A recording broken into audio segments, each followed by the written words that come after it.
En 1946, au pays de Soundiata, tous les Africains ardents et fiers se sont donné rendez-vous. Rassemblement démocratique africain, voilà le RDA, au pays d'Oufoué-Boigny. Le PDCI vaincra, c'est le parti fondé pour servir le vaillant peuple ivoirien.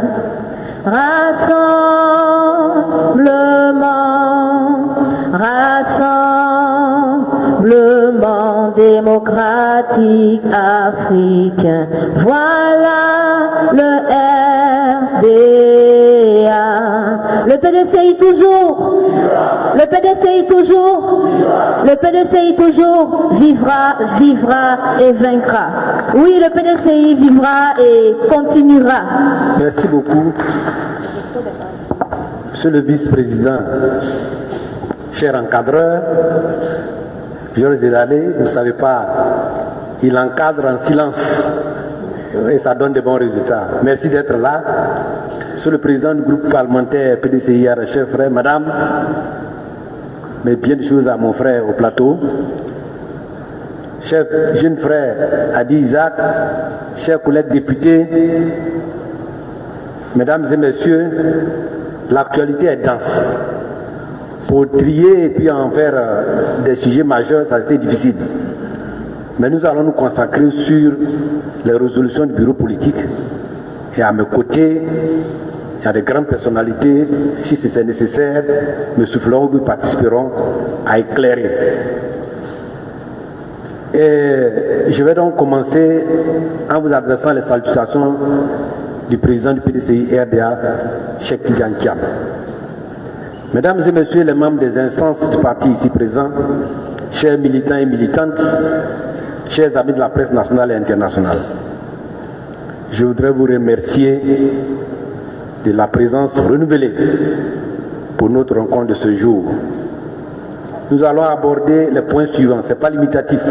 Après, vous pouvez poser d'autres questions auxquelles nous ferons l'effort de répondre. Le bilan de la 18e réunion du bureau politique du PDCI RDA à Yamoussoukro, l'organisation de la convention élective, l'analyse de la position du PDCI RDA sur les faits saillants de l'actualité nationale. Mesdames et messieurs, avant d'aborder les points ci-dessus indiqués, je voudrais vous rappeler que le PDCI RDA est rentré depuis hier 9 avril 2025 dans sa 79e année. À 79 ans, le PDCI RDA reste un parti solide et poursuit sa marche vers la reconquête du pouvoir d'État. L'anniversaire du PDCI RDA a été volontairement célébré dans la sobriété en raison des conditions de tristesse que traverse notre parti. En effet, la veille de cet événement important, le parti et le pays viennent de perdre un de leurs dignes et valeureux fils, le ministre d'État et diplomate hors pair, son Excellence El Hadj Amara Essi. Ce deuil qui frappe le PDCI RDA et celui dont les obsèques sont en cours, M. Bernard Rehouma, dernier directeur du cabinet du président Henri Konan Bédié, de l'ex-maire de la commune de Iré, M. Kakou, du décès de l'épouse de notre ambassadeur Georges Nivoyen, fidèle collaborateur du président Félix Houphouët-Boigny et Henri Konan Bédié, par ailleurs maire de notre collègue député Yasmine Aouayen, nous ont contraints au recueillement en lieu et place d'une cérémonie festive. À la mémoire de ces vaillants militants, de celles de tous nos disparus, et en particulier de nos valeureux fondateurs et dévanciers, je vous prie d'observer une minute de silence en leur mémoire.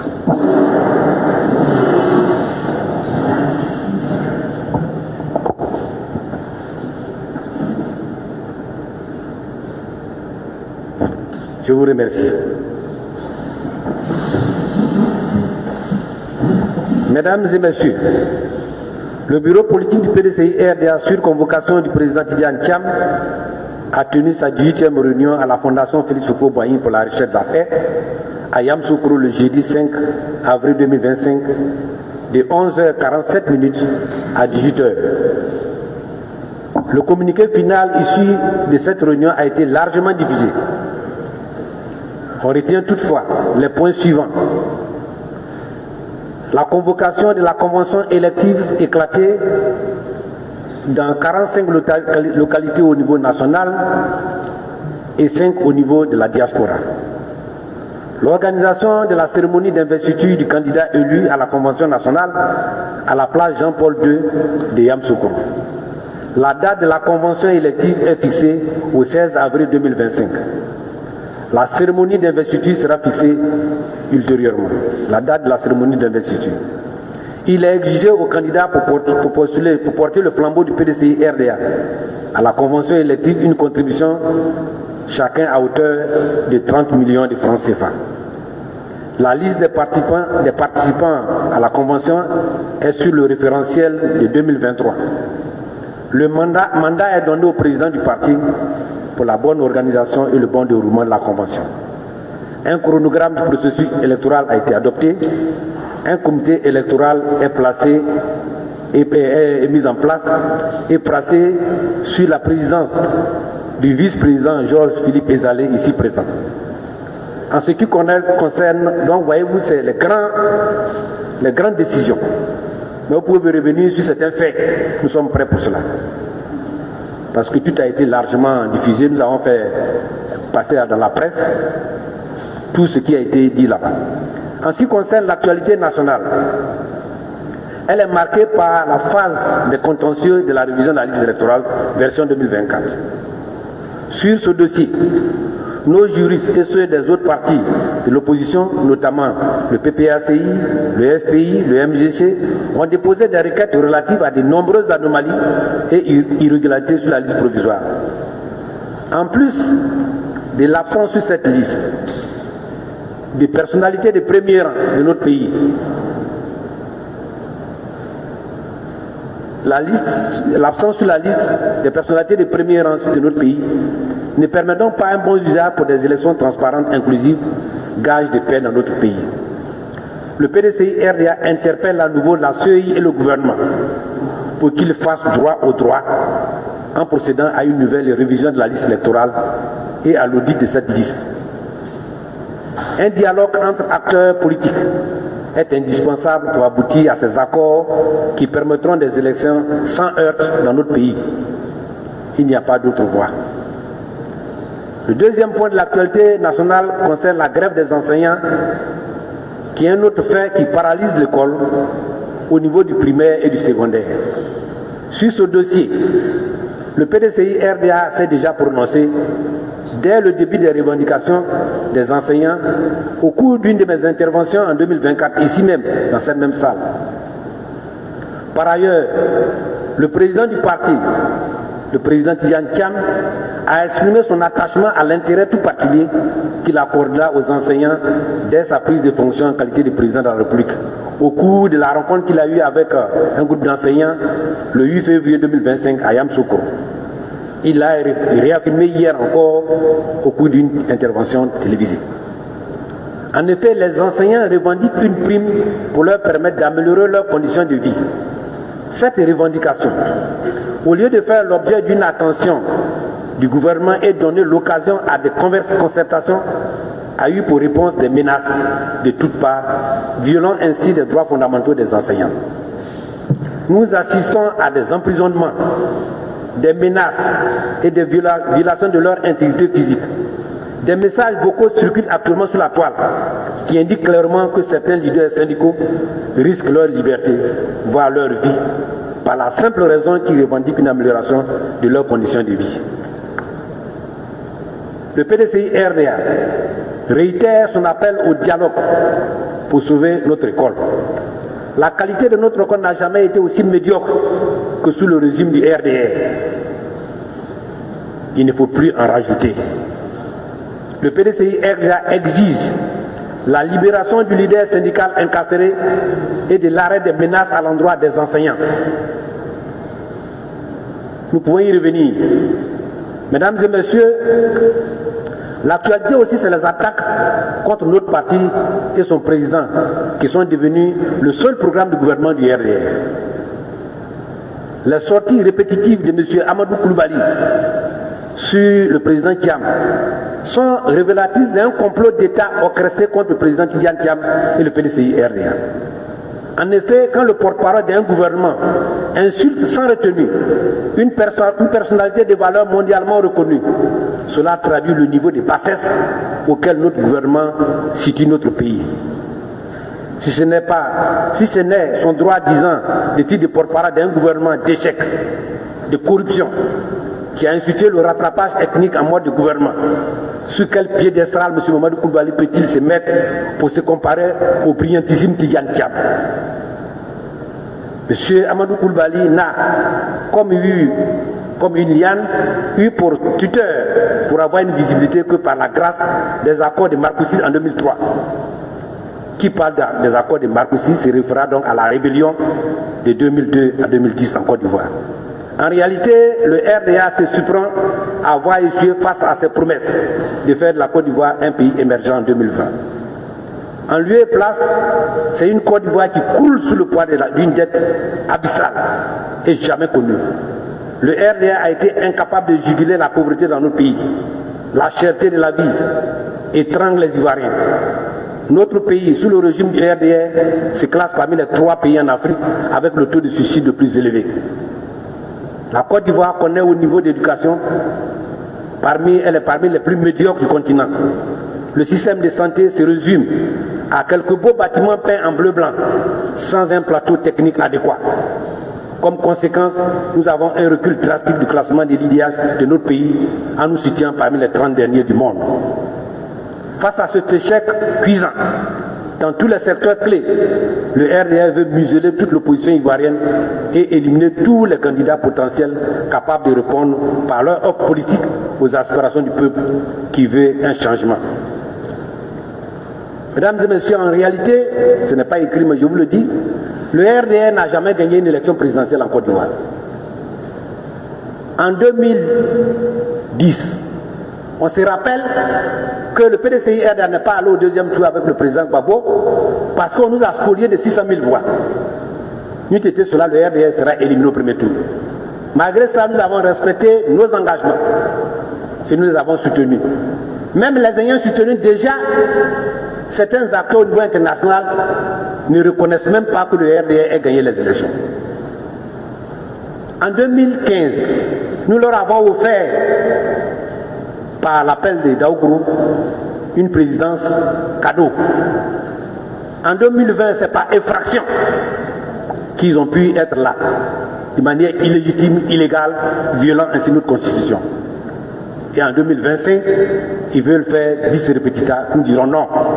Parce que cette fois-ci, ils ont un roc en face d'eux, président Tidiane Thiam, avec un PDCI revigoré et engagé pour une victoire éclatante.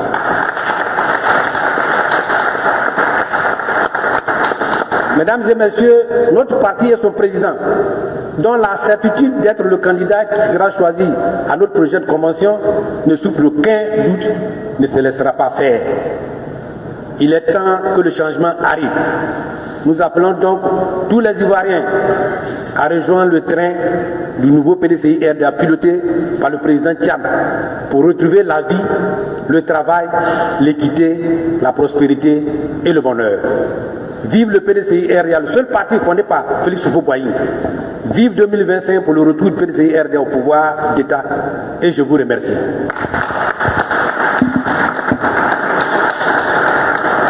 J'ai 2 préoccupations.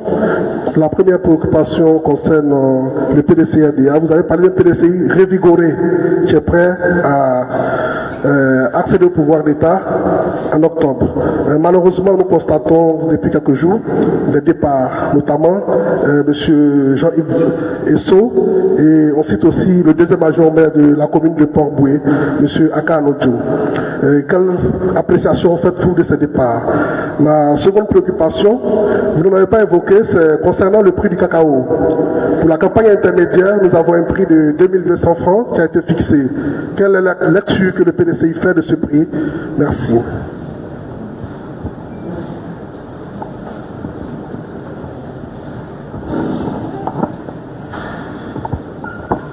Monsieur le porte-parole, bonjour. Je suis Vénan Saka, journaliste pour le quotidien L'Inter. Le samedi dernier, 5 avril, au bureau politique, l'absence de M. Tidiane Thiam a fait bruit. Pouvez-vous nous dire la raison pour laquelle M. Tidiane Thiam a décidé donc de ne pas participer au bureau politique qui était son tout premier bureau politique en sa qualité de président du PDCI RDA? Est-ce à dire que le PDCI, par cette absence-là, on peut dire que le président Tidiane Thiam relaie le PDCI au second plan par rapport à cette priorité? Ça, c'est ma première préoccupation. Et la seconde est de savoir la position du PDCI RDA face à la proposition du candidat déclaré à la présidentielle qu'est M. Jean-Louis Billon. Il proposait un bureau politique qui a été fait le samedi dernier, mais auquel il a été absent. Et ensuite, il a proposé, avant la tenue de la convention, un congrès. Quelle est donc la position du PDCI face à cette proposition? Et enfin, pour finir totalement, Valérie Yapo a intenté des actions en justice contre le PDCI RDA et elle disait hier vouloir aller jusqu'au bout. Et demain, il y a donc le verdict. Qu'est-ce que le PDCI entend faire contre cette militante membre du bureau politique? Je vous remercie. Merci. Je pense qu'on a largement dépassé les 3 questions. Donc, on va laisser la possibilité au porte-parole de répondre à ces différentes questions-là. Moi, je ne dévie pas les questions. Hein. Et j'ai la chance d'avoir à ma gauche et à ma droite des personnalités solides. Donc, et puis mon frère Zaou qui est là, qui aussi me fait beaucoup de suggestions. Alors, les départs. Vous savez, j'étais sur une antenne, je ne sais pas comment laquelle.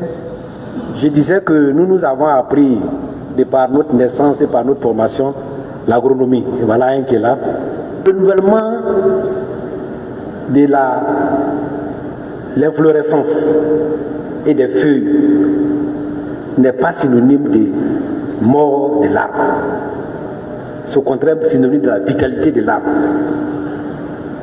L'arbre vit par puiser la sève brute dans le sol et par le soleil faire sa photosynthèse. À un moment donné, certaines deviennent à la dégénérescence et l'arbre continue pour donner des fruits. C'est ça la vie. Même nous les hommes, quand nous avons de la déformation sur notre peau, la peau se renouvelle, nous avons des plaies, la peau se renouvelle et nous continuons notre vie. Donc ceux qui sont en train de tomber, ce sont ceux qui sont de par la nature en dégénérescence. Voilà. Maintenant, je ne vais pas fuir les questions. Il y a eu 2 départs dont on m'a parlé, un en cours, je ne sais pas. Le départ des gens ici. Ce n'est pas quelque chose qui nous surprend à la haute direction du parti. Mais il faut respecter le choix des gens. Mais nous l'avons vu venir depuis longtemps. Moi-même personnellement, je voulais l'intégrer dans l'équipe de communication. Mais vous savez, il faut toujours trouver un alibi. Je n'ai pas l'habitude de venir avec beaucoup de documents aujourd'hui, mais je suis venu avec ce document-là. C'est un dossier fait par M. Jean-Yves Essot, à la haute direction du parti. Là-dedans se trouve son CV. Vous ne savez pas. S'il veut nier, je vais publier l'essentiel. Demandant au président du parti de le nommer à un poste que je ne vais pas dévoiler ici. Et comment ça est arrivé? Il a formé un groupe de jeunes, une toile, pour calmer un mouvement. Et ce sont les mêmes jeunes mouvements-là qui l'ont déçu de son leadership après son passage sur NCI. Parce qu'ils estiment que la manière dont ils veulent construire leur mouvement est contraire à la manière dont ils conduisent le mouvement. Donc ce n'est pas une affaire du PDCI RDA. Et ils estiment qu'ils ont été traduits en utilisant leur idée pour en faire envoyer au parti, pour en faire une promotion personnelle. Donc c'est un problème qui va au-delà du PDCI-RDA. C'est un problème de vie, de contrôlement de vie. Et voilà ce document. Son CV est dedans. Je n'ai même pas changé le cartable dans lequel il a mis le document. Quand il est parti, c'est ça on m'a remis. Pour dire, si tu vas à la conférence de presse, montre ça. Donc ce n'est pas une affaire de PDCI-RDA. S'il pense que c'est faux, moi je l'ai regardé, on va le publier. Mais on n'est pas là pour ça, il est libre de faire son choix. Mais donc ce n'est pas un problème de PDCI-RDA. Si tant est qu'il n'aimait pas le PDCI-RDA, pourquoi avait-il sollicité la haute direction du parti pour avoir une promotion interne? Si tous ceux qui sont dans la salle ne sont pas à des niveaux vers le parti, c'est qu'ils n'ont pas la fibre du militantisme. Voilà mon jeune frère Diaofoué, brillant garçon, imposant par sa taille, son esprit et son engagement. Il est vice-président. Moi je ne suis pas vice-président, c'est mon vice-président. Mais je suis secrétaire exécutif, ça veut dire porte-parole là. Lui aussi il ne peut pas dire pourquoi il est porte-parole. C'est comme ça la vie. C'est une équipe. Il y a des ailiers gauche, ailiers droit, demi-offensifs, demi-défensifs, défenseurs, gardiens remplaçants, spécialistes attaquants, spécialistes de tireurs de pénalty. Voilà, c'est comme ça. Et souvent, quand l'entraîneur remplace un joueur, on dit oh, mais pourquoi il a sorti? C'est le remplaçant qui va faire gagner le but. On a vu le cas d'Adingra, n'est-ce pas? Donc, moi je ne vois pas, quand on est dans une équipe, l'esprit c'est la victoire collective, non les promotions personnelles. Maintenant, pour ce qui est du maire adjoint de Port-Boué, vous venez me l'apprendre, il y a eu les rumeurs. Ça aussi, ce n'est pas surprenant pour moi. À l'installation de la municipalité de Port-Boué, moi j'étais présent avec le président Koupli Boni, avec le ministre Djikayoué. Déjà, il y a eu un conflit. Le maire a proposé la liste des municipalités. Bon, ceux qui ont été maires, vous êtes élus, votre équipe à la proportionnelle est d'office dominante, majoritaire. Donc, vous proposez une équipe d'adjoints au maire, du maire d'adjoint, le maire était élu, les adjoints sont élus, c'est ça qui forme la municipalité, c'est le maire. Et donc, vous soumettez ça à l'ensemble des conseillers municipaux. Donc, par la proportionnelle, certains partis politiques, un certain pourcentage, font partie dedans. Normalement, quand le maire propose la liste des adjoints, ça doit passer comme une lettre à la poste, puisqu'il est dominant. Mais à Port-Boué, on a eu des problèmes. Le maire a proposé une dame comme premier adjoint au maire, et cet adjoint-là s'est posté candidat. Ça crée un ballottage. J'étais témoin. Voyez-vous, souvent quand je dis des choses, on dit là c'est un menteur. Non. J'étais témoin. Et c'est moi qui ai suggéré au ministre Djikayoué, le doyen Koupli, après l'ouverture est parti, pour dire nous sommes assis là. Et une telle scène en train de se produire, nous sommes quand même les autorités du parti, demandant une pause pour aller faire un règlement. C'est comme ça qu'il y a eu une pause. On est rentré dans une salle, je n'en ai jamais parlé, hein. Et on a fait, comme on a mis une concertation, il a estimé que pendant des années, il a été tenu de tête de campagne pour la députation et pour la mairie de notre SG en chef, Emou, et que cette fois-ci-là, il a fait venir sa femme, ses enfants, tout le monde dans la salle, leur disant que c'est le premier adjoint au maire. Ah, je vous dis les choses, hein, si vous voulez, ceux qui ont été témoins. Je n'ai jamais dit ça. Je ne savais même pas que ça allait arriver. Et donc, il ne peut pas raisonner. Voyez-vous, moi j'ai avancé un seul argument.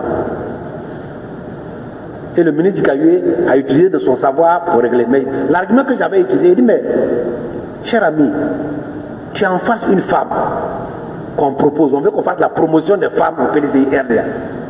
Pour une fois, on veut mettre une femme première adjointe. Et toi, tu contestes ça. Vis-à-vis de l'extérieur, ce n'est pas une bonne image pour le PDCI-RDA qui va humilier une femme. Si on dit qu'elle n'a qu'à se retirer, non seulement on ne l'aura pas choisi, mais on l'aura humiliée. Donc, au nom de cette volonté du parti de faire la promotion des femmes, il faut accepter. Et puis d'autres arguments politiques ont été avancés. C'est ainsi qu'on a pu installer la municipalité. Moi, je suis venu après, mais il paraît que le 7e adjoint au maire n'a pas été celui qui a choisi le maire. Donc, il y a déjà un problème de conflit qui était déjà là. C'est maintenant que l'œuf ayant été couvé en 21 jours que l'œuf sort impoussé. C'est ça. Donc, c'est des choses qui datent de plus longtemps. Ça ne nous étonne pas. On les voyait venir. Mais ce n'est pas ça qui va freiner le PDCIR dans sa marche vers le progrès et vers la victoire. Autant il y a 200 ans, mais je peux vous assurer que les jeunes cadres qui sont dans d'autres partis politiques, qui sont ailleurs, ne font que nous appeler pour dire, nous on veut le changement. On n'est pas PDCI, mais le moment venu, nous allons vous soutenir financièrement, matériellement, et nous allons vous donner nos voix et le voix de nos amis. C'est ça.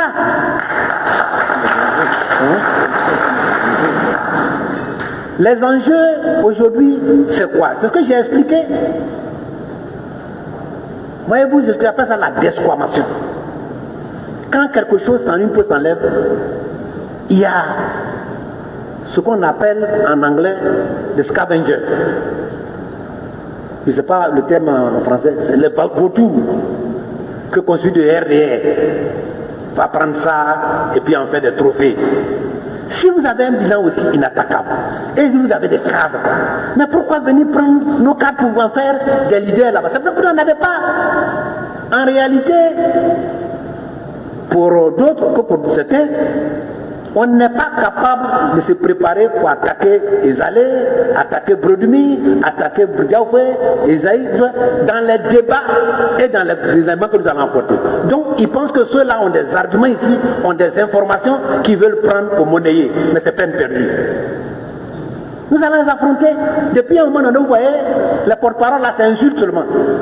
Ils ne disent pas on a construit à Silimatali, on a construit tant, parce que nous on les connaît. Je vous ai donné un exemple simplement.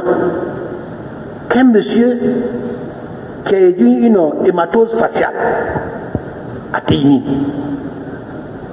il n'a pas pu se faire soigner là-bas. C'est un choc qui crée donc une concentration de sang coagulé et qui peut à terme créer ce qu'on appelle une septicémie. C'est-à-dire ça peut contaminer les autres organes. Il arrive à Bouna incapable, il n'y a pas de possibilité. Il arrive à Bonkou, c'est pas quoi. Pourtant à Bonkou, c'est le fief du porte-parole numéro 1 du RHDP. Alors si Bonkou peut rien faire, c'est pas Tanda, qui lui n'a même pas rien. Il arrive à Kounfao, c'est pas encore la peine, c'est chez moi. Arrive à Imblekuro, on rentre dans une autre région, on va là-bas, on dit non, on n'a pas de scanner. On vient à Bangourou, on dit le scanner ne marche pas aujourd'hui. On arrive à Azopé. C'est à Azopé qu'on a pu le faire soigner. Vous voyez de Bouna, de Teini jusque-là. Je ne sais pas si vous voyez. Il y a un autre cas que j'ai expliqué.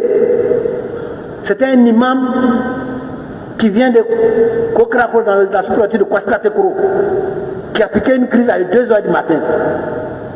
Jusqu'au lendemain, 17h, impossible. Pourtant là-bas, le maire est RHGP, le député est RHGP. Il n'y a pas route, il n'y a pas ambulance. Comme j'ai des parents là-bas, on m'appelle, je dis faites-le venir, allez, je prends une 4x4. On prend la 4x4, ce que je viens de dire, c'est authentique. Il arrive, il n'y a pas d'ambulance. J'ai voulu qu'on prenne l'ambulance de Ndakoro pour aller, mais tout ça, ça traînait. On est arrivé à Imblekuro, même situation. À Bangourou, même situation. À Azopé, on fait le scanner. On trouve qu'il faut l'interprétation d'un neurologue. Il n'y a pas de neurologue. J'ai dit, balancez, faites-le venir à Abidjan. Moi, je paye les frais avec ses frais. On arrive à Abidjan, au sud de Trècheville, il y a eu une hémorragie interne à un niveau tel qu'on ne peut plus, il est mort. Voyez-vous, ça c'est la Côte d'Ivoire de 2025. Je n'invente rien. Donc ce n'est pas le fait de peindre les murs en blanc, en bleu-blanc, qui fait la santé. C'est le plateau technique. Et ça, nous allons en débattre. Et comme on va en débattre, ils pensent qu'il y a des gens, comme ils n'ont pas des gens capables de débattre avec nous sur ce point, on a construit pont. Regardez, on a fait l'échangeur de Akwaba. Ça a été mal conçu et les embouteillages sont beaucoup plus graves. Vrai ou faux? C'est ça qu'on appelle la conception. Les ingénieurs. Quand c'est mal conçu, quelle que soit la planification que vous avez faite, il y aura des nœuds. Voilà un spécialiste. Alors, c'est de ça que nous parlons. Donc, chers frères et sœurs, l'enjeu aujourd'hui, c'est ce qu'a dit le président Thiam. Avec ce régime-là, est-ce que vous êtes prêts à leur donner encore 5 ans? Non, c'est ça. Et comme ils ont peur de Thiam et de son équipe, leur seule voie de sortie, c'est de l'éliminer. Mais cette fois-ci, ça ne passera pas. Ça ne passera pas. Article 48, article 40, ça ne passe pas. Vous-même, vous avez vu notre avocat, l'avocat du président Thiam hier, sur une de leurs chaînes.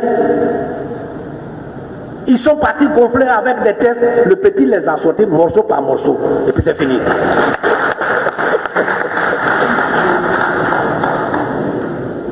Voyez-vous? D'accord, merci beaucoup. Donc alors le deuxième point, c'est le prix du cacao. Là encore, PDCR a eu raison. Voilà le président du groupe parlementaire. On avait dit qu'il fallait payer le cacao à 2500 francs.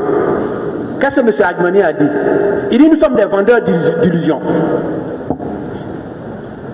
Maintenant, il vient fixer ça à 2200. Il n'y a plus de cacao. En fait, la réalité, il n'y a plus de fèves de cacao. Donc, vous fixez un prix fort. Oui, le produit n'existe plus. C'est le système. Je ne vais pas venir détailler ça ici, mais un jour, on a ça dans nos programmes, a dit Isaac là. Toute stratégie s'adapte. J'étais moi-même dans la région de Bentegala, Sifié, sur un arbre de Touba. J'ai vu qu'il y a beaucoup de planteurs de cacao dans cette zone. Contrairement à ce qui se passait avant. Ils sont même en train d'attaquer un peu la réserve forestière. Et les Guinéens venaient payer ce cacao-là, pendant que nous on vendait ça à 1800, à 2500 francs le kilo. On était à l'Assemblée nationale. Ils ont pris une ordonnance pour réprimer les ventes illicites. Nous leur avons dit que ça ne marche pas. Voilà le doyen qui est là. Qu'est-ce qui se passe? Ils ont mis un comité de contrôle. Mais à l'ouest, c'est le comité de contrôle même qui a commencé à faire la corruption où on les a enlevés. C'est le chef du comité. Ceux mecs qui sont chargés de faire là, on les a attrapés. Voyez-vous, on leur a dit il faut être compétitif par rapport à nos voisins. Ils ont fait 2200, pourquoi? Ils ont même abandonné le Ghana dans l'initiative Café Cacao avec le Ghana. On devait fixer les prix ensemble. Mais quand on leur a parlé au départ, ils n'ont pas suivi là. Ils ont vu qu'on perd des milliards. Pour le dernier trimestre 2024, on perd 50 000 tonnes. C'est ce qu'on a pu recenser. Donc, on perd des milliards. Alors, ils ont vu leurs négociants là pour dire on va aller aux élections.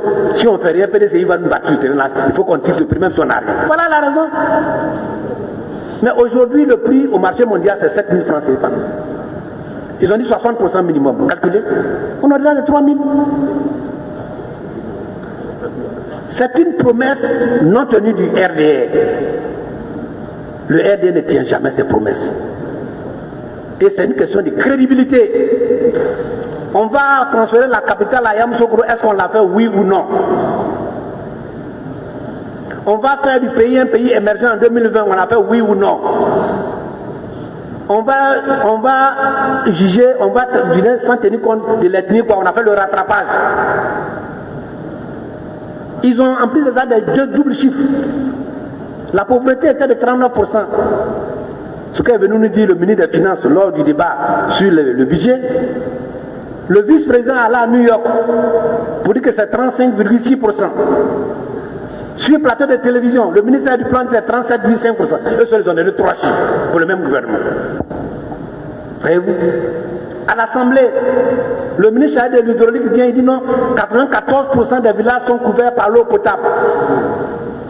Là, je me rappelle bien le doigt, il dit Isaac a dit non, c'est pas possible, ou bien Priclo ne peut pas partir de la Côte d'Ivoire. Mais le président de la République vient au Congrès, au palais, il dit non, c'est 114%. Qui dit vrai? Des chiffres comme ça. On a dit les jeunes, on va mettre 1 milliard par jour. Est-ce que c'est moi qui ai dit ça? Après, on vient à l'Assemblée, on dit, il faut nous montrer le bilan. Il dit non, on n'a pas dit ça. En fait, on a pioché un peu à gauche, à droite, et puis il nous montre des photos. Quelqu'un qui donne l'argent à un jeune, 170 millions, il dit aidez-moi à chercher ce jeune, c'est encore d'Ivoire ici. Des gens comme ça. Donc, voilà notre avis sur l'agriculture est mal gérée. Les plus grands spécialistes de l'agriculture en Côte d'Ivoire sont au PDCI, RDA.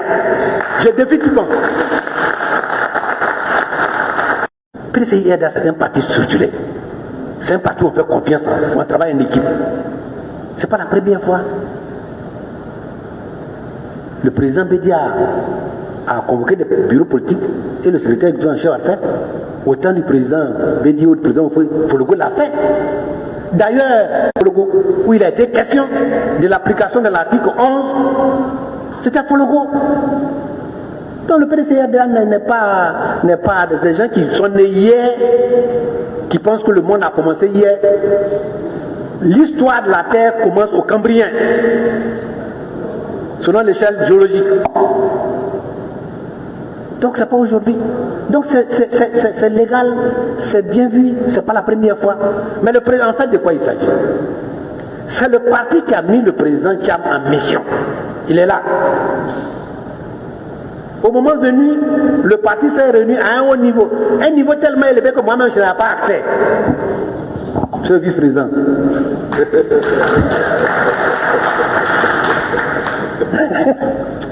J'étais là pour attendre les conclusions. Vu la situation, on avait deux choix. On dit, bon écoutez, à cause de la bouche, comme on dit les autres, il faut reporter le bureau politique, à cause de la bouche des gens. Ou bien maintenir selon les règles. Mais la haute direction restreinte a dit, nous on ne coupe pas la bouche des gens. Nous on a un plan, on a un objectif, on y va. Président Thiam, reste là-bas. On te met en mission. Nous, on règle les problèmes. C'est pourquoi il y a le ministère de l'Intérieur. C'est comme si que quand ils sont sortis, ils m'ont dit, là, allons au bureau politique. C'est comme ça qu'on a tenu le bureau politique. Et le notaire le prévoit. Et je peux vous même dire plus. Les gens ont parlé de la signature. Mais le président entouré de gens avait déjà anticipé. On te met en mission, on sait que la mission sera longue. Au cas où tu ne peux pas être là, qu'est-ce qu'on fait? On te propose ça.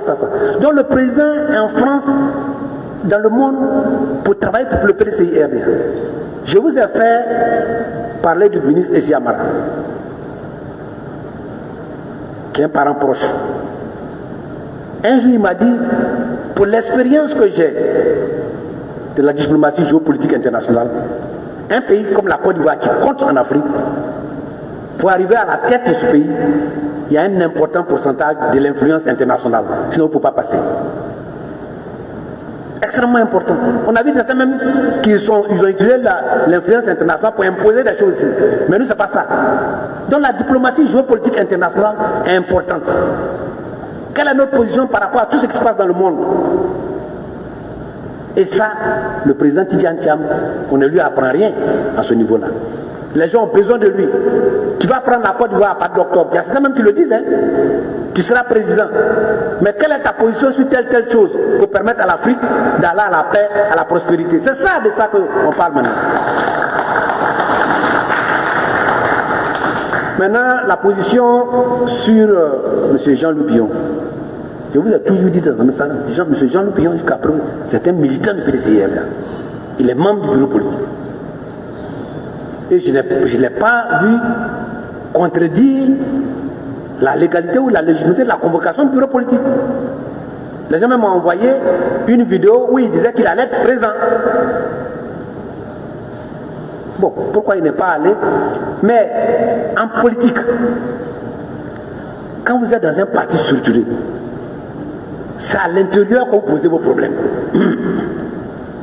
Quand vous n'êtes pas, vous vous absentez de vous-même. Et qu'après, les décisions sont prises, elles s'imposent à vous. C'est l'arrêt de l'équipe. Ou bien, si vous avez des remarques, vous pouvez le faire par écrit. Envoyer au comité pour dire, je suis empêché, mais voilà ma déclaration. Cela n'a pas été fait. Donc tout ce qui se dit après, c'est clos. Le bureau politique a pris de manière souveraine les décisions, elles s'imposent à tous les militants. C'est tout ce que je peux dire là-bas. Madame Valérie Apo, c'est la même veine là, hein. Elle a envoyé un problème en justice. Vous savez, il nous est difficile de nous prononcer sur ce problème de justice. Mais il faut que la justice aussi comprenne qu'il est difficile de faire d'une minorité une majorité dans un parti politique. C'est ce que la justice a dit. Vous savez, on a mis Nelson Mandela en prison pendant 27 ans. Il est sorti pour être président. Ici, on a vu des gens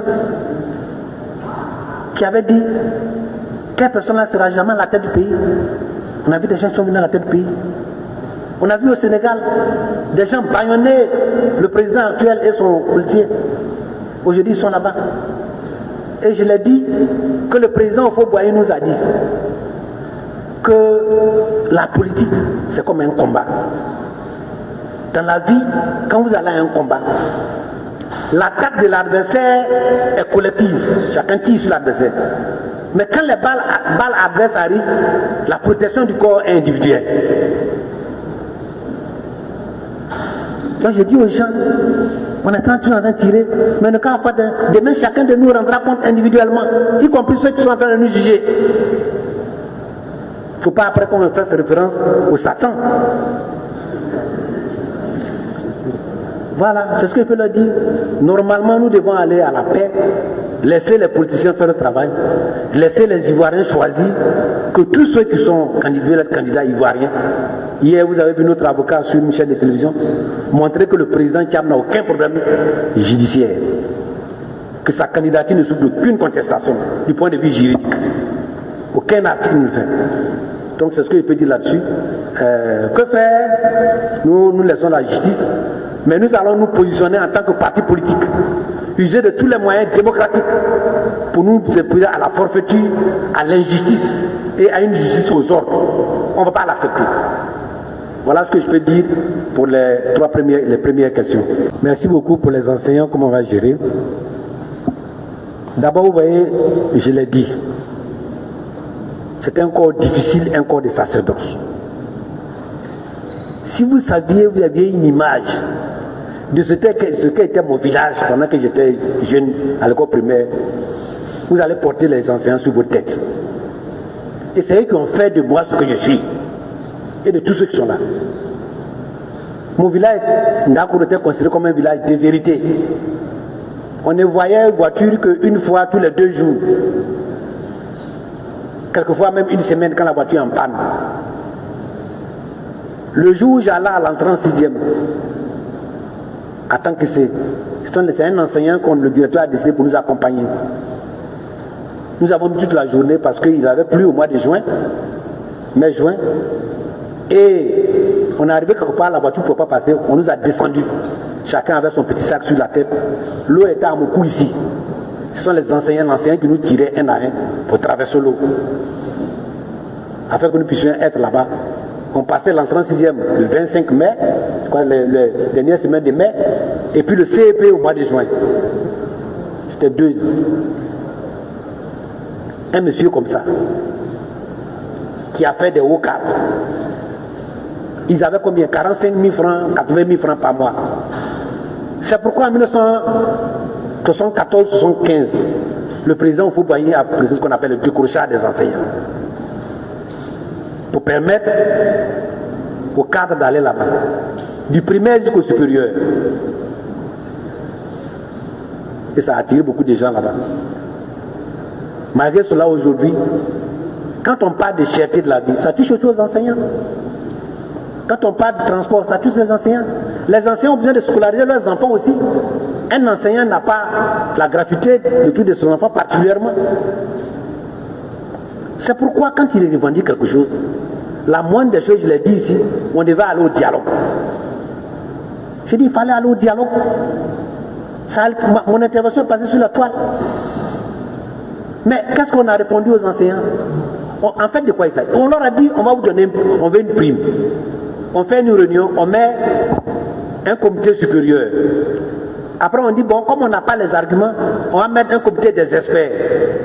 Et jusqu'au 27 février, nous allons vous donner ces réunions pour faire le point. Donc, rien n'a été fait. Les enseignants voulaient se réunir à la cathédrale, on allait les gazer. Est-ce que c'est moi qui ai dit à madame le ministre d'État de dire que le lundi, s'il n'y a pas de gens à l'école, tous seront démissionnaires? C'est pas moi qui l'ai dit. Mais une telle attitude, elle est méprisante. Elle est méprisante. Maintenant, le gouvernement vient dire qu'il va faire du dialogue. On se réjouit de faire le dialogue. Mais le dialogue a été toujours au PDCI. Hein. Ce n'est pas aujourd'hui que le mot dialogue existe. Donc, la première leçon, c'est que quand il y a une pression collective, les dictateurs cèdent. C'est ça. Il faut qu'on comprenne. Les enseignants ne disent pas. Ils disent, nous on veut 150 000 à 400 000 francs. C'est ce qu'ils proposent. Le principe dit que vous avez droit à une prime, mais le montant et les modalités, on peut en discuter. C'est ce que les anciens avaient demandé.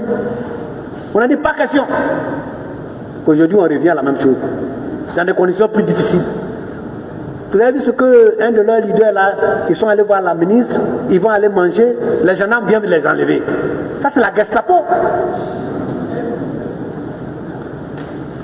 Et je vous apprends que nous tous on est menacés, il y a une liste. Des gens au PDCI sont menacés, donc j'en fais partie. Ça, je le dis officiellement. C'est quel pays ça? Donc, nous on pense qu'il faut dialoguer et être transparent. Pourquoi les enseignants sont si exigeants? C'est par rapport au train de vie de l'État. Ils sont dans les quartiers. Quand on dit quelqu'un qui a dit sur une chaîne, l'enseignant commence à 300 000. 300 000 francs CFA dans Abidjan, enseignant. Tu vas loger où?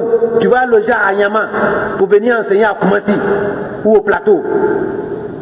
Est-ce que les gens mesurent les difficultés? Est-ce que les gens mesurent les difficultés? Tu ne peux pas faire aller-retour. Tu es obligé d'aller une fois dans la journée, s'occuper de la famille. Mais c'est invivable. Le président Thiam a dit la solution. Quand il viendra, les enfants seront ses enfants chéris. Et je dis aux enfants que je serai leur témoin auprès du président Thiam pour que leurs conditions soient meilleures que celles qui vivent aujourd'hui. Qu'est-ce que tu peux dire? Il y a des gens qui se lèvent et disent non, on n'a jamais rien eu dans la grève. Quoi dans ce pays-là? S'il y a un parti politique qui a souffert de grève des enseignants, c'est le PDCI avec le CINESI fort, le CINARES fort, avec les T Marcel, avec les Messou, avec ce... Mais on a tenu. Donc nous, on n'est pas étrangers à ça. Et l'expérience que nous avons vue du dialogue fait que si nous venons, ce sera plus facile. Donc, dans 5 mois, 6 mois, les enseignants auront des oreilles beaucoup plus ouvertes et des cœurs beaucoup plus apaisés et des considérations beaucoup plus favorables et ils auront des meilleures solutions et des meilleures situations. C'est de ça qu'il s'agit. Maintenant, ça c'est la grève des enseignants. Après, d'ailleurs, je vous apprends aussi que les collectivités, le personnel de collectivités territoriales, les maires sont là, aussi menacent. De quoi il s'agit là-bas? Moi j'ai été président du conseil général, je sais de quoi il s'agit. C'est des collectivités qui ont leur budget, qui prévoient conformément au truc des lignes budgétaires. Apparemment les lignes budgétaires ont été prévues, mais c'est la tutelle qui ne veut pas prendre les actes nécessaires pour qu'on puisse leur donner. Parce que l'argent de l'État là, avant de sortir, ça doit être adossé à un acte. Les personnels des mairies et autres, là, des grands conseils Renault, il y avait une lettre, simple lettre signée du ministre Bogadoudou en son temps, qui dit si tu es BPC, tu es payé tant, je ne sais pas si ça a évolué, tu es payé tant. C'est ça qui permettait en autre temps de payer les gens. Donc, tant qu'il n'y a pas d'acte, c'est ce acte-là qu'ils attendent. Ils ont fait une première grève, on ne les a pas écoutés. Ils vont faire une deuxième. Là aussi, ils font comme s'ils n'entendent pas. Quand ça va sortir, là, on va dire que c'est l'opposition qui dit. Ce n'est pas l'opposition, hein. Moi, je ne connais personne des mairies. Hein. Voilà. Maintenant, les cas du RHDP, qui sont au RHDP, le convoi qui va venir. Mais il y a plein qui sont avec nous. Il y a plein qui sont avec nous. Mais vu leur stratégie, on a dit, maintenant on va s'en douce. Allez-y regarder dans notre fichier. C'est ça. Ils sont avec nous. Quand moi j'ai dit que il y a des cadres qui viennent nous voir pour dire on est avec vous là. Mais il y en a des RHDP dedans. D'ailleurs, quand j'avais dit ça ici, on m'a reproché. Et ils m'ont appelé pour dire tu as gâté notre affaire. On n'exige pas ça pour faire un trophée. Mais nous, on sait. Il y a même ceux qui sont partis là, les transfuges là. Il y a certains même qui sont là, ils font chier, on ne va pas aller loin. Vous allez voir. Mais c'est tout ça là qui fait qu'il ne veut pas que le président Thiam soit candidat. Parce que s'il est candidat là, ils vont voir. Donc mon ami, sur ce point nous on est serein. Ils sont pleins. Ils ont dit ce qu'il vous faut. Ce n'est pas nos déclarations, c'est nos voix. Et vous aurez nos voix. Nous sommes en train de nous constituer en grande équipe. Et comme le scrutin est confidentiel, vous allez voir cela. Et Dieu merci, nous sommes en train de nous battre. Ils pensent qu'ils ont bouclé la liste électorale. Ils vont être surpris. Quand nous on dit qu'il faut communiquer bureau de vote par bureau de vote là, c'est à cause de ces gens-là. Moi j'étais dans la région, je vous ai parlé que je suis allé dans la région de Bentegla et autres. J'ai vu les Sénoufos, les autres qui étaient là-bas. Je dis, mais vous êtes ici, mais comment ça se passe politiquement? Il dit ici là, quand on veut voter là, il n'y a pas urne. On vient les choses sur la table, tu votes là. Si tu ne veux pas voter là, on dit tu ne peux pas voter. Voyez-vous? Mais sinon, comment se fait-il que les gens disent que non, les morts ne votent pas? Mais dans une de mes déclarations, j'ai montré que les dernières élections de 2023, la moyenne de participation dans tout le sud, le centre, c'est 43%. Mais dans le nord, centre, sont 15%, 98%. Je les chiffre, je peux les ressortir. Dans un coin appartement, c'était 98%. Et j'ai même un bouteille pour dire, le médicament qu'ils prennent là-bas, qui ne meurt pas là, nous allons donner aussi. Donc pourquoi les gens disent ça? Mais ça, on va contrôler. On va contrôler cette fois-ci. C'est ça qui fait peur. Donc, ceux qui vont venir là, il y a beaucoup qui sont déjà venus. Ils ont fait allégeance, mais ils ont dit, chut, le vote, ce n'est pas une chanson, c'est pas la billonnaise qu'on chante tous les lundis. C'est aller mettre dedans tranquillement et puis on est avec vous. Maintenant, M. Camara a parlé du PNIA. Vous savez, pour ceux qui ne connaissent pas, la Côte d'Ivoire, pour mettre en place son programme quinquennal, faisait des programmes quinquennaux chaque 5 ans. Et chaque ministre sectoriel mettait en place un programme en lien avec le programme quinquennal national. Et le secteur agricole était suivi ça.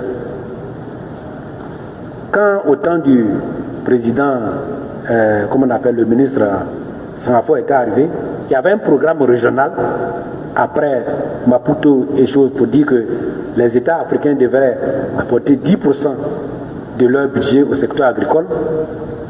On a mis un programme par la CEDEAO et de l'Union africaine qu'on appelle le PRIA, le programme régional d'investissement agricole. Donc au niveau de chaque État, on devait faire un programme national d'investissement agricole. Voilà, PNIA, ça veut dire. Et on a fait un premier programme, c'était 4 000 milliards, 5 000 milliards. Après, c'est passé à 12 000 milliards. Mais on s'est rendu compte qu'à la mise en œuvre du PNIA, l'État ivoirien devait apporter 60% de financement et les privés 40%. Mais en réalité, quand on a fait le premier bilan, c'est les privés qui avaient beaucoup plus investi. L'État n'investissait pas. Mais quel était le constat?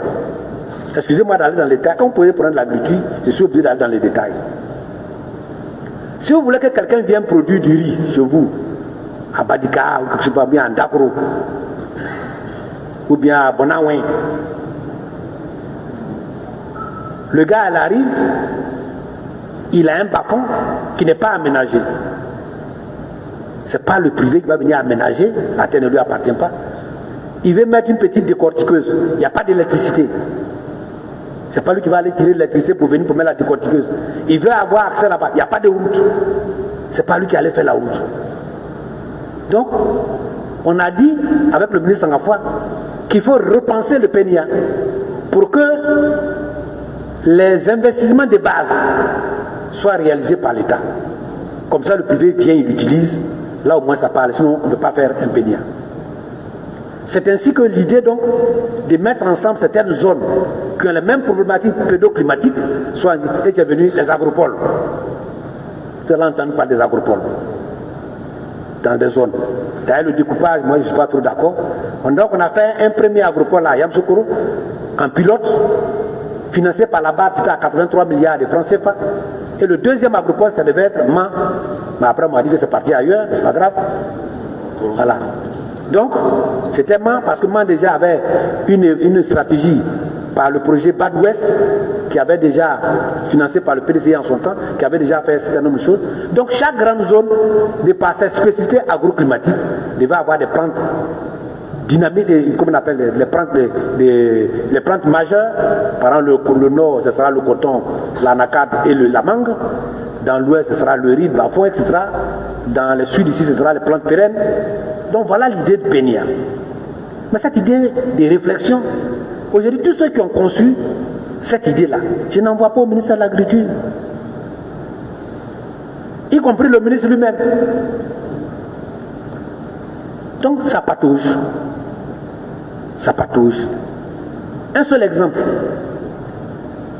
Le ministère de l'Agriculture, dans son programme, avait prévu qu'en 2023 ou 2024, il devait passer de 1% de semences améliorées distribuées aux producteurs à 5%. Semences améliorées, hein? 1%. Quand nous avons regardé le bilan, ils n'ont rien fait. Ils disent quoi? On n'a pas eu d'argent. On devait installer 40% des jeunes sortis de l'école. Elle les a tout le temps. En 2023, l'année de la jeunesse, bilan, 0 jeunes installés. Qu'est-ce qu'on a eu? On n'a pas eu d'argent. Elle est 1 milliard par jour. Vous me posez la question de l'agriculture, mais ils vont dire que c'est toi, hein? Moi je parle. Hein? Voyez-vous, c'est un échec. La croissance de la production agricole est beaucoup plus liée à l'extension des plantations que la productivité. On a mis en place sous le PDCI RDA ce qu'on appelle le cacao Mercedes et le café émergent. Il fallait donc permettre à ce cacao d'être diffusé dans le milieu rural parce que ce cacao était capable de donner près de 2 tonnes à l'hectare. Alors que nos cacao traditionnels, c'est 450 kg à 500. Ça dit qu'on allait gagner en surface. Donc on va gagner, on va sauvegarder la nature et puis en productivité. À un moment donné, je ne sais pas pour quelle alchimie, ils ont dit on ne distribue plus de cacao là aux pays producteurs. Dans la stratégie, il faut savoir jongler entre l'offre, la demande et les prévisions et la stratégie. Et au moment où les changements climatiques sont arrivés, puisque les cacao traditionnels sont plus sensibles avec les insectes, il y a eu les myrides là, il y a eu les insectes qui ont envahi avec le changement climatique une année. Voilà, nos cacao a chuté de 30%. Et au moment où l'offre mondiale a baissé et qu'on avait des possibilités, on n'a plus de cacao. En même temps, il y a une spéculation interne de certains acheteurs qui, eux, ont intérêt à ce que le prix soit bas ici pour qu'ils vendent cher là-bas et la différence augmente. Et ils ont des contrats comme ça. En novembre-décembre 2023, 2024 même, nos cacao qui se vendent par anticipation, des gens déjà avaient des contrats de vente. Et ces contrats de vente, on n'a pas pu les honorer. Ils ont dit, bon, comme on n'a pas honoré, vous allez nous donner en 2025-2024, mais au prix que nous on a signé. Nous, on a déjà vendu ça à un prix bas et ils vont aller vendre à un prix élevé. Donc les producteurs ne gagnent pas, c'est les spéculateurs là qui gagnent. Voyez-vous, c'est tout le problème. Et puis deuxièmement, dans un système de vente anticipée, il y a un certain nombre de facteurs. D'abord la prévision. Pour vendre, il faut savoir à peu près, avec un risque minimisé, combien tu vas produire. Sinon tu vends du vent. Tu vends du vent. Et voilà le vrai problème. Dans notre équipe là, il est là, on a des spécialistes sur la vente. C'est nous on a inventé la vente anticipée. Mais la vente anticipée, ça dit quand vous êtes sur un marché qui est en votre défaveur parce que vous êtes en sous-production, la vente anticipée est la meilleure. Mais quand vous êtes un marché, comme vous savez que dans 1 an, 2 ans, le prix ne va pas descendre, vous faites de la vente anticipée, c'est une erreur stratégique. Et c'est ce que la Côte d'Ivoire a fait et les paysans ont perdu. Voilà. Tout simplement.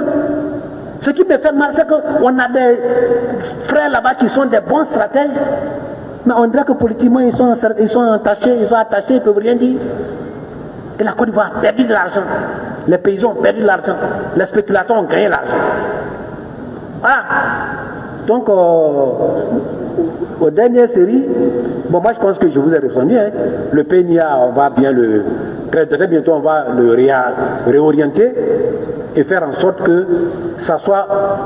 Parce que le PNIA, ce n'est pas seulement les plantes pérennes, hein, et les plantes alimentaires. Le riz, on va en parler. L'ADERI a demandé 400 milliards pour faire un programme. Tu sais, le montant annuel du budget de PNIA, c'est 100 millions. Jusqu'à ce que la Banque mondiale vienne dire il faut faire là, c'est comment. On veut les aider. On a fait un programme de semences. Je vous avais dit ça un jour ici, que j'avais fait moi-même le test des semences qu'ils ont achetées. Le taux de germination était autour de 35%. Ils n'ont pas pu montrer cette fiche-là, alors qu'il faut au minimum 85%. Ils sont allés acheter du paddy pour dire que c'est des semences. Conséquence, on n'a rien eu. Voilà. Ils ont même donné, je connais même l'entreprise qui a eu le contrat. Vous savez, dans l'agriculture du premier étage au 25e, quand 3 personnes se réunissent, moi, je suis au courant de quelque chose. En tout cas, c'est dit ça là-bas comme ça. Mes préoccupations sont de 2 autres. Premièrement, le contentieux électoral et puis la question Valérie Yapo. S'agissant du contentieux électoral, je voudrais savoir si, en venant ici, vous avez eu des nouvelles d'ici à côté, au lycée Sainte-Marie, où votre candidat, le président Thiam, où il y a la CL qui devait recevoir les réclamations contre lui. Et on apprend qu'il y a à peu près 150 requêtes en radiation. Et la CI a établi un petit bilan de 11 000 réclamations dans lesquelles il y a près de 1500 radiations. Est-ce que vous avez des nouvelles de votre candidat? Parce que 150 réclamations, les Ivoiriens disent, mais est-ce qu'on peut être contre quelqu'un comme ça? C'est quand même beaucoup. Est-ce que ça vous inquiète?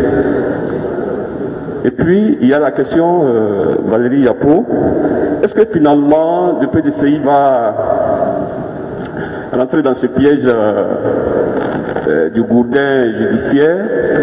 C'est une militante du PDCI. Le président Thiam a levé sa sanction. Est-ce que vous allez la laisser traîner le PDCI devant les tribunaux, ou bien vous allez faire prévaloir le dialogue? Le PDCI, vous l'avez toujours souligné, était partie du dialogue. Est-ce qu'il y a une éventualité que Valérie Yapo soit reçue par les dignitaires du PDCI et que ce problème-là soit réglé entre vous en famille? Est-ce que c'est envisagé? Et puis bon, pour finir, on a vu les résolutions du bureau politique.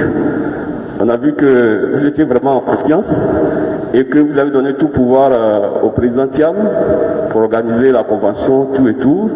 Et selon les résolutions qui sont sorties, nous voyons clairement qu'un tapis est dressé pour le plébisciter comme candidat du PDCI. Mais ça n'exclut pas que nous aussi, en tant qu'observateurs, nous voyons le coup qui se prépare contre lui. Alors, est-ce que le PDCI a prévu un candidat de réserve? Au cas où, je ne veux pas vous transformer en devin, mais je dis au cas où. Merci, Monsieur Debailly. Passez le micro, s'il vous plaît, à Monsieur Herman Adepo, Africa Media. Bonjour, monsieur. Je suis Herman Adepo, journaliste à Africa Media. Alors, je vais dans le même sens que mon confrère. C'est justement sur la CEI. Récemment, on était au PPACI lors d'une conférence de presse animée par le ministre René Catinan qui avait demandé la dissolution de la CEI. Et hier également, on a eu un autre parti politique qui demande le report carrément des élections pour l'année 2025. Alors moi, ce que je veux savoir, c'est quelle est la position du PDCI aujourd'hui face à ces deux affirmations. Merci. Madame Aïssatou Diallo de la Voix de la Diaspora.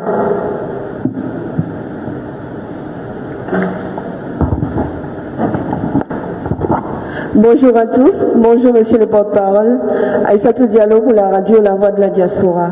J'ai une seule question concernant la liste électorale qui est triffée de fautes. Vous avez déposé des requêtes. Quels en sont les résultats? Merci. Ok, merci beaucoup. Je crois que la première question, j'ai parcouru ça déjà, mais je vais y revenir.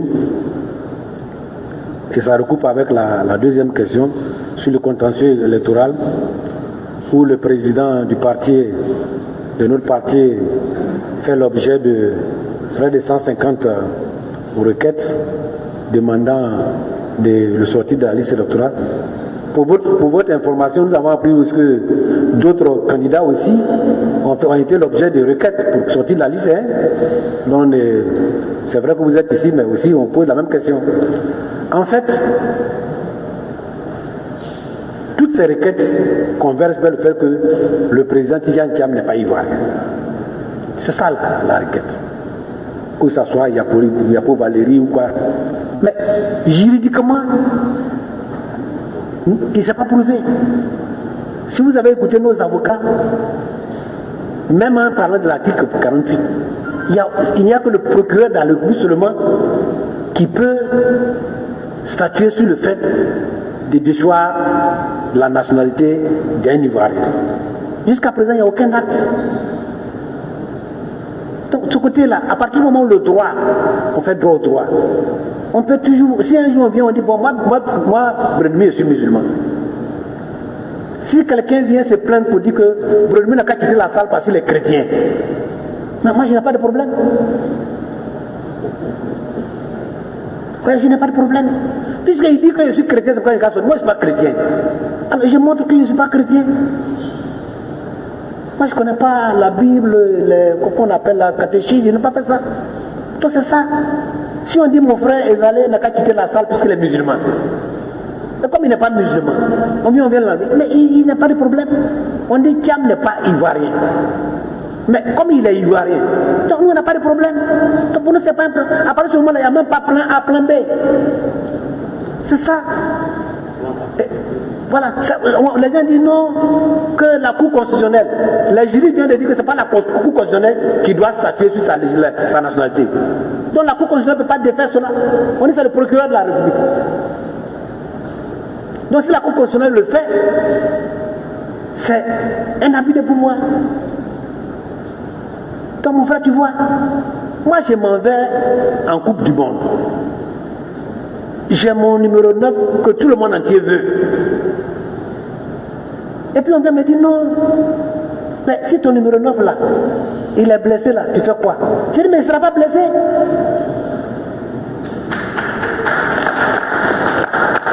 Pourquoi vous voulez qu'il soit blessé? Mais s'il va être blessé là, moi je ne vais pas vous dire c'était personne. Moi je fais une liste de 23, et puis je verrai. Pourquoi les gens veulent forcément que Thiam ne soit pas candidat? Parce qu'ils ont peur de lui. C'est tout le problème. Mais il faut que vous compreniez ça. Quand moi je regarde cette nomenclature qui est là-bas, quand on fait toutes les combinaisons mathématiques possibles, aucun ne sort supérieur à Thiam et tous sont inférieurs à Thiam. Quand on fait la combinaison mathématique. Parce qu'il y a un qui aime là qui aime parler de formules mathématiques. C'est ça qui est le vrai problème. Je vous répète une fois encore. Tout le monde a fait les calculs pour 2025, mais personne n'a pensé avant 2023 que Thiam sera du jeu. Voilà la vraie raison. Personne, même en antenne. Thiam apparaît tout neuf, brillant, stratège, attractif par la population, les jeunes. Tous les sondages montrent aujourd'hui que quel que soit le candidat en face, Thiam le bat. Voilà ce qui les effraie. Et quand tu as des gens comme Ezalé, Diaoufoué, les Brodoumi qui sont là, derrière, vous croyez que nous on est là pour rien?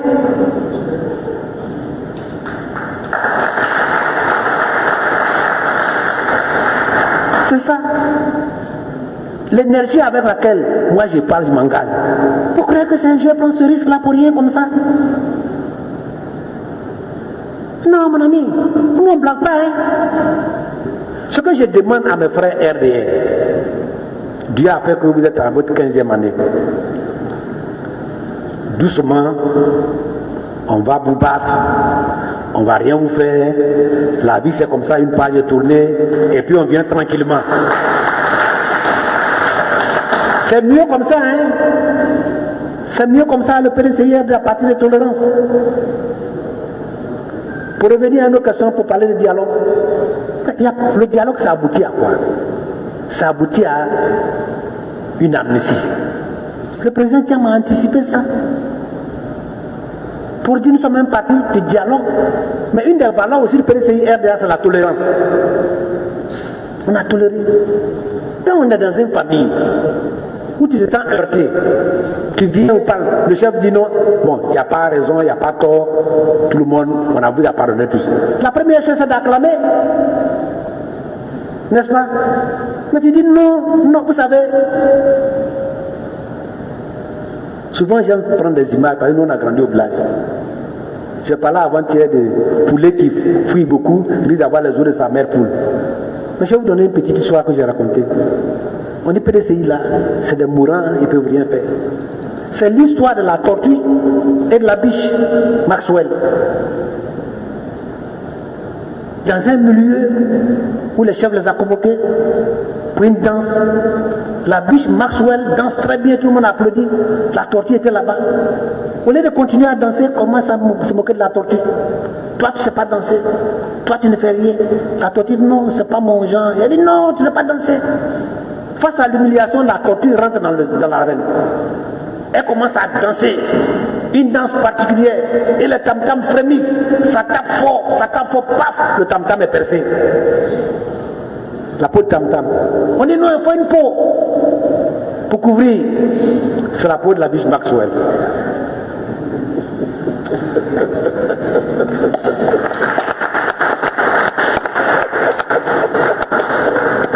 Il ne faut pas que les gens nous provoquent.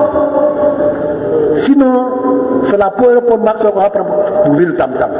Donc voilà ce que je voulais vous dire pour résumer en fait. Mais l'autre aussi a parlé de la risque avec la dissolution de la CEIO. Nous, les gens disent que quand nous parlons de la révision de la liste électorale et de l'audit, c'est maintenant on le fait. Non! La 5e réunion du dialogue politique en 2022 déjà, l'opposition avait fait c'est M. Yamke et autres, vous avez suivi ça? Vous regardez dans les accords, il y avait déjà l'audit de la liste. Il y avait déjà l'audit. Je défie quiconque qui peut dire que ce n'est pas dedans. Nous on a fait une réunion ici avec le préfet Ndabien, avec les choses, on était là, moi j'étais assis là. On avait déjà demandé ça avant l'élection de 2023. Donc cette fait d'audit là, elle date de longtemps. Si on avait entamé ça, nous on dit il faut réviser la liste de il faut auditer. Et que le calendrier permet. C'est pour ne pas qu'on ait dissolution de la CEI et de quoi que ce soit, on a fait ça. Mais s'ils ne veulent pas, les responsables de la CEI vont devenir la peau de la biche Maxwell pour couvrir le tam-tam. Voilà. Donc nous, s'ils veulent faire, on n'en arrive pas, mais s'ils ne veulent pas, rappelez-vous qu'en 2010, on a dû dissoudre la CEI. C'est le premier ministre actuel qui était président de la CEI. Donc ce n'est pas quelque chose qui n'a jamais été. report des élections. Nous, on est pressés de venir au pouvoir, on ne va pas reporter les élections. Ce n'est pas notre objectif. Mais à l'impossible, nous sommes tenus. Ce n'est pas nous qui contrôlons les activités. Le président a dit qu'on ne contrôle pas les événements. Mais comment on réagit là, il faut pouvoir le faire. Donc pour nous, moi, ce que je veux dire, la révision de la liste électorale 2025 est faisable. L'audit, elle est faisable. On a montré qu'avec 2 semaines, on peut auditer cette liste-là et la nettoyer de beaucoup d'anomalies. Maintenant, à eux de jouer. Mais nous, on continue d'insister là-dessus. Maintenant, il a parlé de la même liste électorale. Est-ce qu'il y a une question que je n'ai pas répondu? Ok. Donc, pour ce qui est des élections, nous pensons qu'il faut des élections transparentes, inclusives, qui permettent d'avoir des résultats acceptés de tous. Si nous insistons, c'est parce que nous voulons la paix. Mesdames et messieurs, je voudrais vous remercier au nom du président Thiam et des vice-présidents ici, de nos collègues, de votre assiduité à nos rencontres. Le PDCI RDA is back et nous sommes déterminés à prendre le pouvoir. Que ceux qui doutent de ça se ravisent. Nous voulons gagner le pouvoir dans la paix, dans la sérénité. Nous voulons que les règles soient respectées. Les tentatives d'instrumentalisation de la justice ne passeront pas. Nous faisons confiance à notre justice. Nous pensons que la justice même va déplacer non réceptive tout ce qui se passe. Et de la question de la nationalité du président Thiam, c'est peine perdue.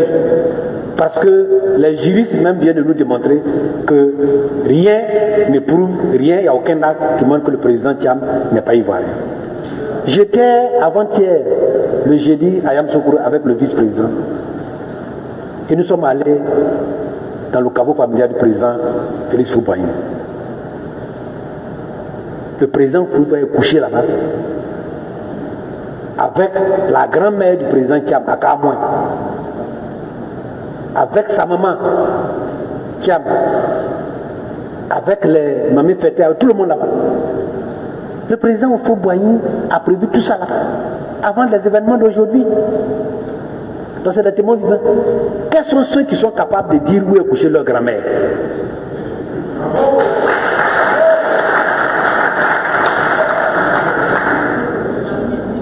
Voilà. Et ça a Yamoussoukro. C'est pas aujourd'hui. Et Dieu merci, le président Houphouët-Boigny, prévoyant, au cours d'une déclaration vidéo, a dit que ses vrais héritiers ce sont les enfants de Thiam. S'il n'avait pas dit ça là, mais qu'est-ce qu'on n'allait pas nous dire? Alors les gens disent que c'est des prétentieux, ils sont soi-disant, alors qu'on est au fouetiste. Alors qu'on est au fouetiste. N'allons pas dans ces choses-là. En quoi est-ce que Thiam vous dérange si ce n'est pas la peur de vous battre? C'est ça. Mais si on vous bat là, vous avez suffisamment mangé 115 000 milliards de budget mobilisés. 34 000 milliards de dettes. D'ailleurs, on ne sait pas s'il y a des dettes cachées avec ce qui s'est passé au Sénégal là. Taux de pauvreté autour de 37-39%. Corruption à tous les moments. Taux de suicide élevé.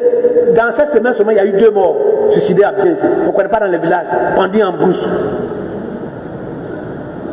Les enseignants se plaignent. Les collectivités se plaignent. Si vous avez tellement bien géré que les Ivoiriens sont aussi heureux, pourquoi les gens se plaignent-ils? Écoutez le peuple. Vaut mieux une petite honte qu'une grande honte.